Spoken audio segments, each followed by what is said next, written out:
جيت كندقق بعيني باش نعرف شنو داكشي اللي كاين تما. حتى كنصدم الاخوان جوج مدفونه قدامي. يلا كان باغي يهجم عليا وهو داز انا واحد الكاميو. السلام عليكم الاخوان، نتمنى تكونوا في احسن احوالكم وانتم كتشوفوا هذا الفيديو. هذا المحتوى شحال باغي نديرو، زعما كنت كنديرو ولكن ما كنتش كنبوستيه.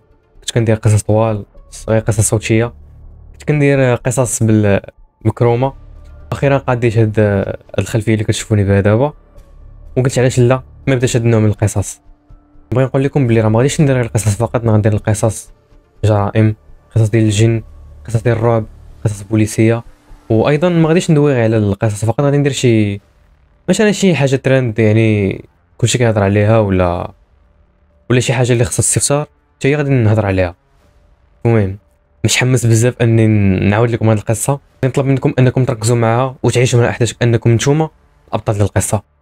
بلا ما نطول عليكم المقدمه بزاف، نبداو.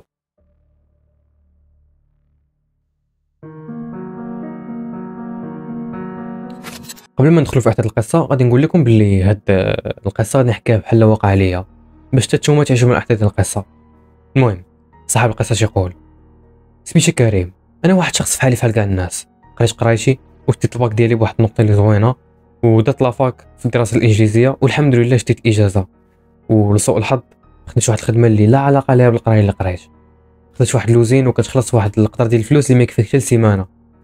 ودابا غادي نهضر لكم على الهوايه المفضله ديالي اللي عليها داير الفيلم كامل، واللي بسببها غادي نعيش واحد الاحداث اللي يتمنيش انني عمري ما نعيشهم. غتكونوا دابا كتسائلوا شنو هي الهوايه هذه. هاد الهوايه ديالي هي الصيد.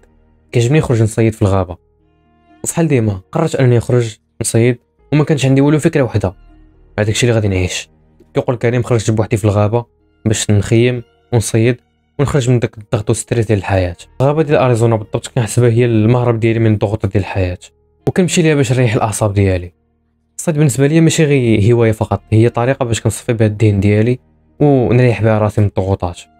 جبت معايا الماتريال ديال الصيد وما جبتش معايا التليفون، حيت بالنسبه لي هو كيشتتني على الخرجه ديالي وما كيخلينيش نستمتع بها 100%. صبت الخيمه اللي غادي نعس فيها هاد الايامات. ملي قرب الغروب الصوت الوحيد اللي وليت كنسمع هو الصوت ديال العافيه اللي شاعله قدامي. كلشي هو هذاك، ولكن ما عرفتش، كان عندي واحد الاحساس اللي كيقول لي بلي شي حاجه غادي توقع، شي حاجه اللي مختلفه. وكانت هذه اول مره زعما انني نحلم بواحد الاحلام اللي خايبين، ولا ما عرفتش واش شي تنبؤات ولا غير هلاوس بالنسبه ليا. وكنت كنفيق مفزوع تنقول ماشي مشكل غير احلام. مع طلع النهار مشيت دخلت في الاعماق ديال الغابه، وما تستغربوش الصيادات يكونوا زاعمين.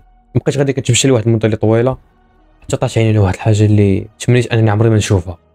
فرده ديال الصباط مليوحه ومسخه بالتراب. الاول لقيت مع راسي بلي غادي يكون شي واحد دايز ولا طاح لي ولا خلاه هنا، هادشي اللي طاح لي في بالي. ولكن ملي دققت عيني كيبان لي عظم ديال الانسان اللي مدفون جزئيا واللحم تحلل، غير العظم اللي كاين. ما قدرتش ندير راسي ما شفت والو ونتجاهل. جبت الباره اللي كانت عندي في الطوموبيل وبقيت كنحفر. تكبروا ليا الهيكل العظمي كامل ديال الانسان مدفون تما.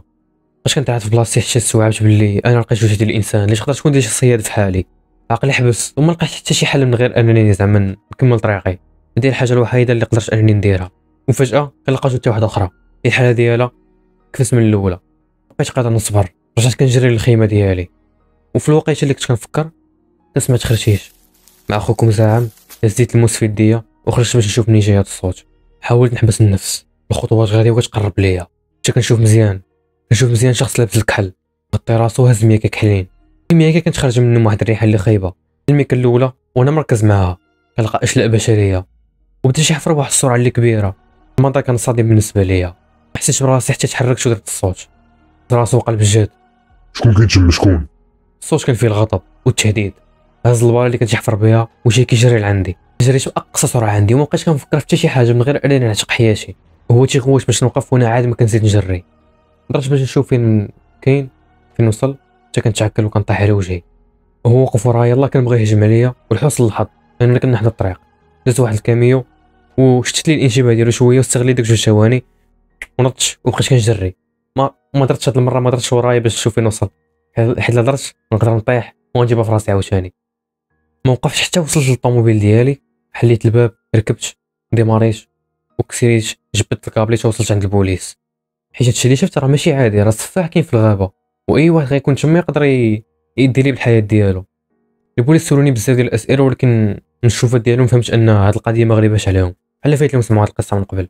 عرفكم هاد النوطه اللي غنقول لكم دابا ما كتحملوش تسمعوها، وخصوصا الافلام ديال الرعب كتشوفوا في الاخر كيجبد لكم الماء في ركابي.